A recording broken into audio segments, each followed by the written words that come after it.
This episode is brought to you by Audi. The road is calling. Embrace the thrill of the drive with the all-new, fully electric Audi Q6 e-tron. Featuring effortless power, serious acceleration, and advanced Audi tech. It's not just a new EV, it's a new way to experience driving. The all-new, fully electric Audi Q6 e-tron is here. The next chapter of Audi starts now. I was never really a runner. The way I see running is a gift, especially when you have stage 4 cancer. I'm Anne. I'm running the Boston Marathon, presented by Bank of America. I run for Dana-Farber Cancer Institute to give people like me a chance to thrive in life, even with cancer. Join Bank of America in helping Anne's cause. Give if you can at BofA.com/supportAnne. What would you like the power to do? References to charitable organizations is not an endorsement by Bank of America Corporation. Copyright 2025. Good afternoon, guys, and welcome to the podcast. And today's guest, we're going to talk about a very important issue in today's society, and that is cybersecurity, how to protect yourself, how to recognize it, how to be proactive, and how to not victimize by the ever increasing sophisticated scams that are widespread. So I've got Brett Gallant, and he's coming out of the Northeast, and he has a passion for keeping businesses safe from cyber, and I'm happy to welcome. So Brett, welcome. Thank you. It's such an honor to be here with you today. And you're right. I have a passion for helping business manage their risk, because after all, it is their risk. And if my why is this, if any of this information, I know it will impact your audience. If I have inspired you to take action, because that's what it's all about. And I know I've done my job. Yeah. And I really love that. And one thing that really struck me, because I was reading an article the other day, and it was talking about how governments and countries, the type of war has pivoted from kinetic to now cyber and digital war. So everything is artificial intelligence, bots, it could be drones, but less and less are like tanks and physical military. And so talk about, and people are not even aware of this, talk about the growing need for public awareness around cybersecurity. I was mentioning to you right before we started the recording, the cyber pandemic. Not enough people are talking about it. And we all know, even though it's not reported, that people are getting hacked, correct? Oh, yeah. That's true. So unfortunately, it's being underreported. But I can tell you that there's so much devastation happening. And we live in a world and society now that, unfortunately, we have some of our employees that are living from paycheck to paycheck, and they're 2 paychecks from being homeless, sometimes, the stats I've seen. So what we have to be aware of is that the cyber criminals don't care, and they have a mission. And what they want to do is take as much data and as possible and impact your business and your livelihood. And they do that sometimes without even being aware. Oftentimes they're on your systems for up to 120 days. And what do you think they're doing during that time?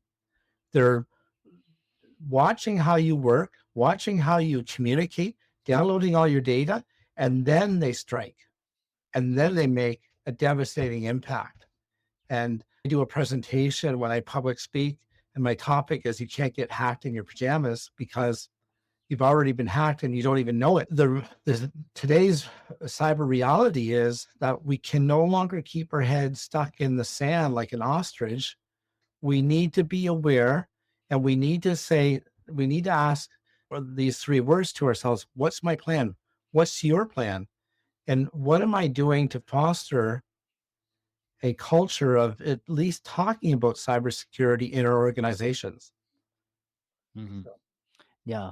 And what really struck to me, because I believe it was last year, it was like March of last year, where United Healthcare got hacked. It was like the biggest healthcare hack, and like their systems went down. And for example, my wife's a pharmacist. They couldn't push through discharge scripts, and it was like a big hack. And like it didn't even make the news. It was just like they were talking about some random event, and Yes, so but we're talking about livelihoods of people. And I presented in a pharmacy association actually in October And here I'm in Canada, and in our country, towards the end of last year, London Drugs, a major pharmacy chain, was down for a week.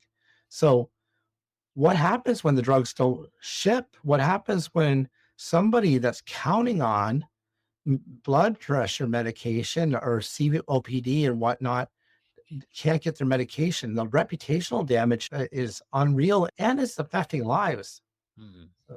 Yeah. So what are some common hacking scams that people need to be aware of, and how can people protect themselves? I use this analogy when I'm presenting a cybersecurity risk review. And do you remember that TV show, The Weakest Link? There's this, so the weakest link, here's the biggest thing that I want to impact on your audience. The weakest link oftentimes is your people, okay? Because they can enable a cyber attack. So what the biggest thing I take away, I want your audience to realize cybersecurity awareness training is imperative so your team knows what to look for.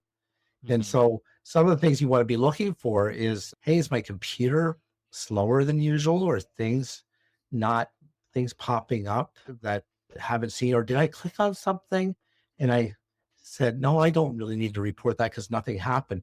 You need to report that, because what happens when you're an end user or you click on something, you're not seeing what's happening behind the scenes. And regular antivirus doesn't see that. It doesn't. And so that's why if your team knows to look for it, that's imperative. But the big thing is, I'm going to get technical for a bit, but I'm not at the same time, okay? Is it okay if I tell a story? Yeah, go ahead. Okay. So what organizations need is a multi-layered approach to cybersecurity, okay? And that means antivirus is just not enough. And so one of the big things that we recommend, and we highly suggest that people do this, is endpoint detection and response, and a SOC, a security operations center. Now, what does that mean in English? It means this. We had an organization in Canada that was hacked. It shut down the whole production line, and it started printing things to the printers, and the computer said, hey, the computer said you have 72 hours to pay, right? Or else we're going to sell your information on the dark web. That's a scary place on the internet that no one likes to talk about. So we were able to contain that, clean it up, and that organization decided, yes, we need to take action. We need to put something in. But here's the sad fact that people don't realize. Once you get hacked, you think, oh, they'll never come back again. They came back. Okay, the hackers came back, and they started going after the accounting system. Now, because we had the security operations center in place, we had notification from our team saying, hey, we've seen thousands of attempts to log into the accounting computer. They're coming for the information. Now, when we got that notification, the human eye couldn't see it. Antivirus couldn't see it. We were able to shut it down because the SOC center, the security operations center, said, hey, they're coming in this way. They said, oh, it's coming this way. We shut it down. Now, that was less than 72 hours later. So you need that. Organizations need a password management tool. If you're keeping your passwords saved automatically in your computer, that's something you need to change. And oftentimes the biggest vulnerability is, hey, let's be honest, how many of us are using the same password? All right. Yeah. And so we use a password management tool to change those passwords, make them complex, and we make sure that we're not storing the passwords in the computer. We keep it in a digital vault, and we have it contained with two-factor authentication.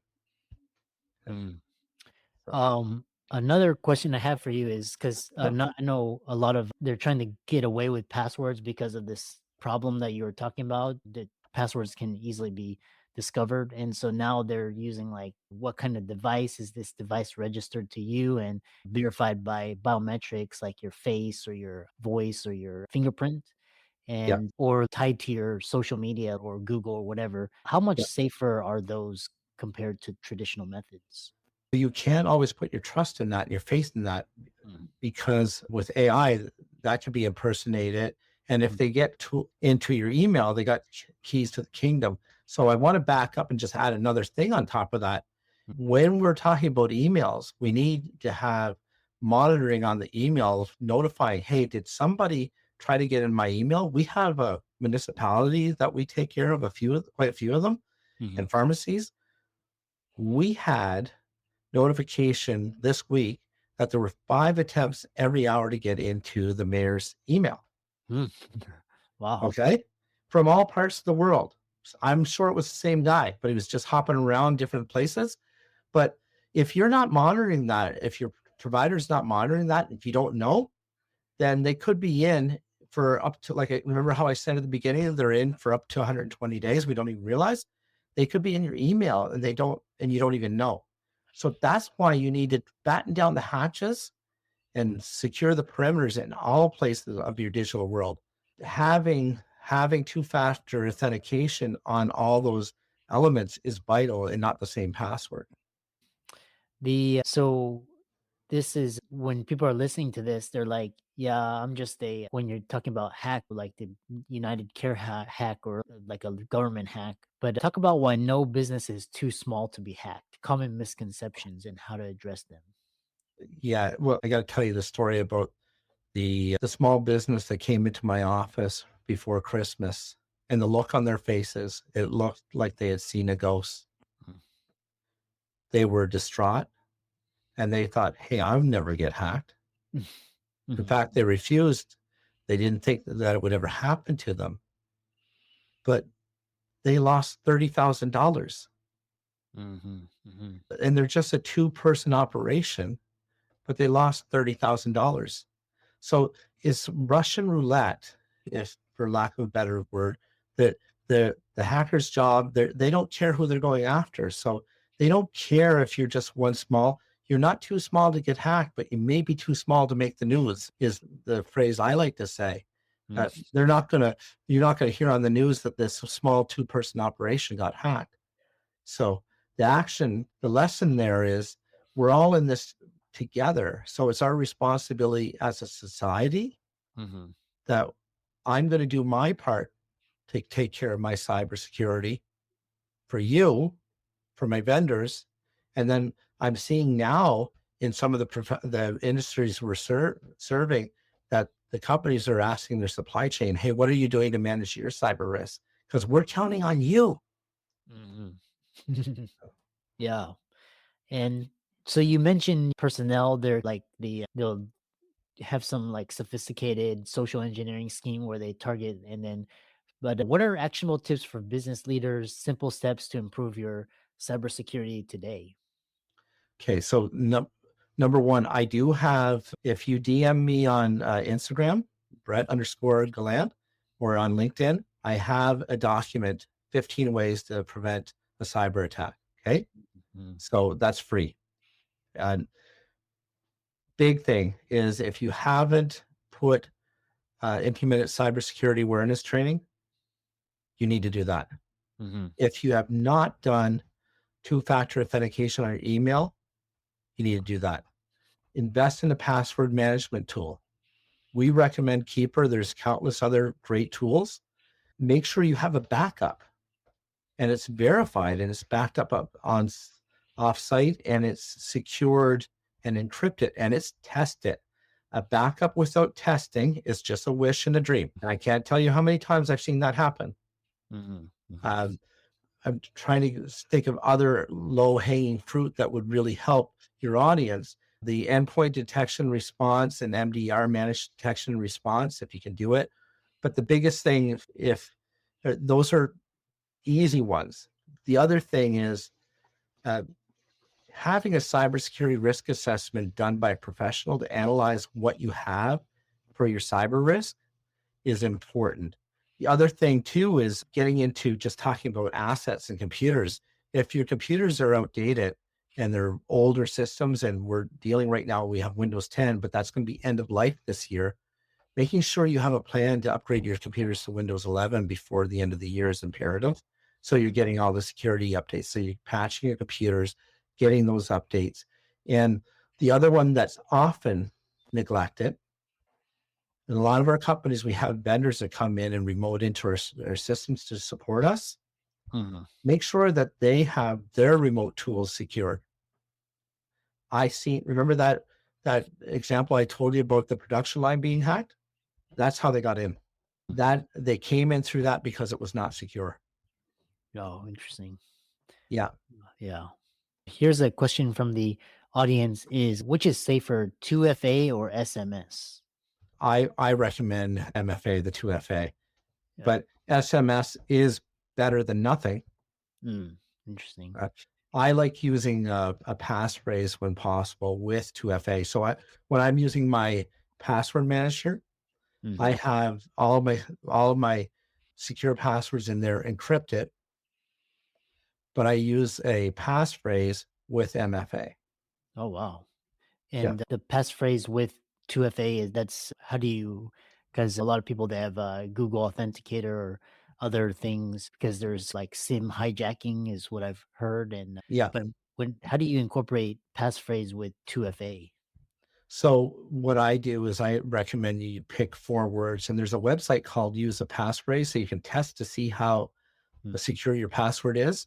If Mm-hmm. you use, a lot of people will use passwords like password with an exclamation point and changing the O to a 0. That can be hacked within a day, with 2 hours. But if you use a passphrase Mm-hmm. and you say 4 words, like something that you can remember, everyone loves to play Donkey Kong. That was like 6 or 7 words. But if you look at that and you use it as an example and use a passphrase, you would see that password would take 700 centuries for a hacker to decrypt. So Passphrase, interesting. yeah, What? passphrase is key for your digital vault, your digital kingdom. Oh yeah, Yeah. interesting. What programs are good for the follow up from the is what programs are good for creating passphrases as opposed to passwords? So I think of something I can remember. And if I want to test it, I actually go to the website called Use a Passphrase and just see if what I'm thinking is secure. Mm.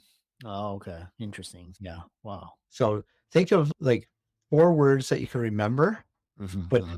nothing tied to that what you're sharing on social media. If your cat is named Fluffy, then you're putting uh, all kinds of posts on social media about Fluffy. Don't use Fluffy. So, you know, Yeah. Yeah. Interesting. yeah.